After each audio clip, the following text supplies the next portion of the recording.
তিনজন আছে, 30 মিনিট লাগবে পর্যন্ত দাদা। দেখেন বন্ধুরা। ঠিক আছে, আমি আর 30 মিনিট পর আসছি। লাইক আর কমেন্ট। আরে ভাই 2 দিন পর। পর দাদা বলছে আজকে দাদা, কতক্ষণ লাগবে? একজন আছে 20 মিনিট লাগবে, 20 আপনি মিনিট লাগবে। বসুন। ঠিক আছে, আর 20 মিনিট পর আসছি। ঠিক। এ আবার কেমন লোক, চুল না কেটে চল। শুধুমাত্র সময় জিজ্ঞেস করে কোথায় যাচ্ছে? রামু টাইম সন্তা, চলে যায়। হ্যাঁ দাদা বলো।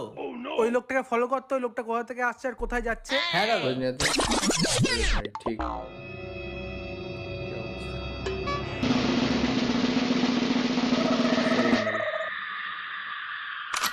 আরে ভাই। আচ্ছা, দাদা লোকটা কোথা থেকে এসেছিল জানি না, লোকটা কোথা থেকে আসছে জানি না, কিন্তু লোকটা তোমার আপনার বাড়ি- বাড়িতেই ঢুকলো।